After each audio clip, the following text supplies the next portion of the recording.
Hi, we're a Reach family. This is a conversation that we don't regularly have with people, and so our comfort level is pretty much redlining here. But we do want you to understand how HIV affects us and tell you about Reach. We live in the Pacific Northwest and have 4 daughters. One is biological and 3 are adopted from Uganda.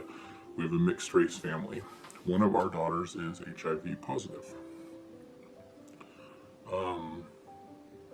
When we met her and fell in love with her, we decided that we needed a little more information, and we met an amazing infectious disease doctor at Seattle Children's Hospital. She helped us understand that what we were getting into. She was so clear. The hardest thing about HIV wasn't medical, it was going to be dealing with the stigma. Once our daughter was a part of her family, we chose to inform the principal at the school that she went to for emergency purposes, even though legally we weren't required to. The principal immediately called a meeting with the nurse, counselors, multiple teachers, and even the district superintendent. Without her permission, he disclosed her health status and crossed a legal boundary. He said that his main goal was the safety of the school. He did not express concern for our daughter's safety.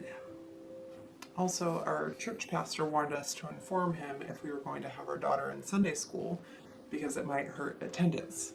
We were unsure if we were going to disclose her HIV status to others, but we're kind of debating with the pastor, and he very firmly told us that he thought it would be best not to. It hurt so much to be treated this way at the church we loved going to for the last 10 years. They didn't even care enough to learn the facts that our daughter was not even a threat to anyone there. We made painful choices to switch schools and churches to get a fresh start.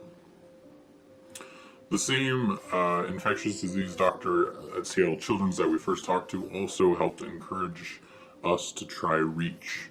Having a newly formed large family, we were in survival mode, and we felt that adding one more activity like Reach Camp would have sunk us, so we thought.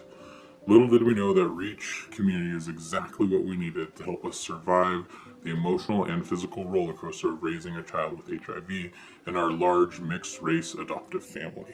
We didn't know we could have authenticity to the level Reach provides. At our first Reach camp, after the opening ceremonies, the amazing counselors came and informed us that they'll take our kids and would see them at campfire in about 2 hours. What? How is that even possible? Such a loving act like that. But that's how it was all weekend. Non-stop, counselors and staff constantly engaging with our daughters with love and compassion. And it's not just the kids who got the love and compassion.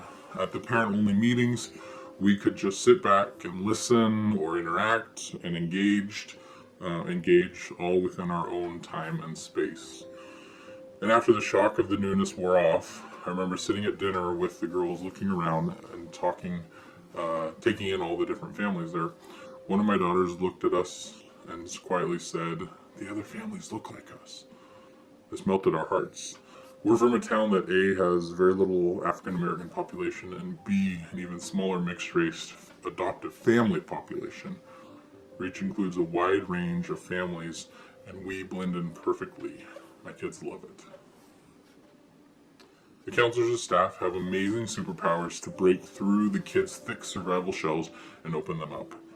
Now our kids sing campfire songs all year long. One said that life is what we do in between Reach camps. When I sit in the Dads Only group and hear other stories about HIV positive children like I have also experienced, I'm in awe. Before Reach, I didn't think there was other people that were experiencing what I experienced because I didn't know we could have community that was the same as us.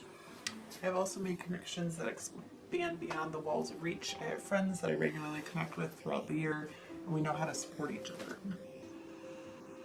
Beyond the fall Reach camp, we would go to spring camp and had a mentor, and even the whole staff came to one of our daughter's youth hockey tournaments just to visit with us. Our daughters have seen that the Reach staff care about them for more than just a weekend a year. Because of Reach, we're not alone. Our future is not yet written, and time will tell the true depth of impact that Reach has made on us. We'd like to thank Reach for all they've done and continue to do. The staff, counselors, and mentors are real and allow us and our girls to be authentic. They care deeply for us as a family and individuals, and our family cares about Reach.